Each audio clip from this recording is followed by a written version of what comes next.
नमस्कार बंधुरा मुन किचेने आपनादेर स्वागत। आमार यूट्यूब चैनेले नतून हये थाकले चैनेलटिके सबस्क्राइब करे देबेन और फेसबुक पेजटा फलो करे आमार पाशे थाकबेन। एटा हलो काँठालेर बीजेर काटलेट। एटा खेते किन्तु दुर्दान्त स्वादेर हय। गरम भात बा सन्ध्येर टिफिने एटा थाकले एकेबारे जमे जाबे। एखाने आमी काँठालेर भितरकार बीज निये नियेछि, निये एकटा दिन रোद्दुरे शुकिये नियेछि। खोलागुलोके एमन भावे छाड़िये निते हबे। प्रत्येकटा खोला एमन भावेई छाड़िये नेब। आमार ओपरेर खोलागुलो सब छाड़ानो हये गेछे। एबार आमी एकटा कुकार निये नियेछि, प्रेसार कुकार। ओर मध्य जल दिये दिलाम अल्प करे। एबार जे काँठालेर दानागुलो छाड़िये रेखेछिलाम सेगुलोई कुकारेर मध्य दिये सिद्ध करे नेब। एकटा सीटे दिये देब। आमार এই দানাগুলোকে সব সিদ্ধ করা হয়ে গেছে। এবার একটা চামচের সাহায্যে এই লাল যে অংশগুলো উপরের খোলাগুলো আছে এগুলোকে বাদ দিয়ে দিতে হবে। তবেই এমন ভাবেই উপরের খোলাগুলোকে ছাড়িয়ে নিতে হবে। এই লাল অংশগুলোকে বাদ দিয়ে দিতে হবে। আমার উপরের লাল খোলাগুলোকে সব বাদ দেওয়া হয়ে গেছে। এবার এটাকে নিয়ে আমি একটা মিক্সচার জারের মধ্যে দিয়ে দেব। এবার এটাকে আমি ভালো করে পেস্ট করে নেব। এখানে কোনো আমি জল ব্যবহার করব না এখন, যদি লাগে পরে ব্যবহার করব। আমার ভালো করে পেস্ট করা হয়ে গেছে। দেখুন কত শুকনো শুকনো পেস্ট করেছি।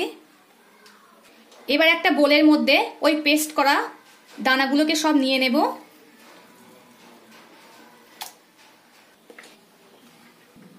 এবার এর মধ্যে দিয়ে দেব 2 চামচ পরিমাণ বেসন, 2 চামচ দিয়ে দেব চালের গুঁড়ো, দিয়ে দেব অল্প করে ভাজা জিরের গুঁড়ো, করে ধনের গুঁড়ো, দিয়ে দেব স্বাদ মতো লবণ, অল্প করে হলুদ গুঁড়ো, দিয়ে দেব একটা বড় সাইজের পেঁয়াজ কুচি, দিয়ে দেব 7-8টা রসুন ভালো করে কুচিয়ে নিয়েছি সেটা দিয়ে দেব, দিয়ে দেব একটা কাঁচা লঙ্কা কুচানো। এবার ভালোভাবে সবকিছুর সঙ্গে মিশিয়ে নিতে হবে। এতে দিয়ে দেব অল্প সামান্য পরিমাণ জল।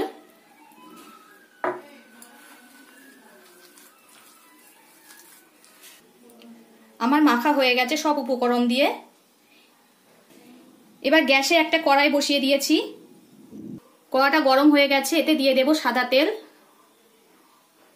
তেলটা গরম হয়ে গেছে, এবার এতে দিয়ে দিতে হবে বড়াগুলো বা কাটলেটগুলো। আপনারা যেমন শেপে দিতে পারেন। আমার এক সাইড হয়ে গেছে, এবার এগুলোকে উল্টে দেব।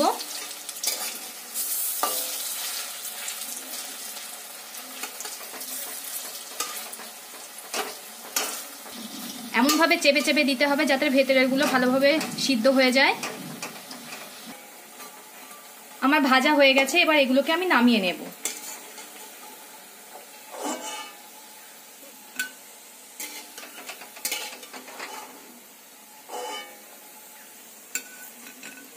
এমন করেই আমি সব বড়াগুলোকে ভেজে নেব।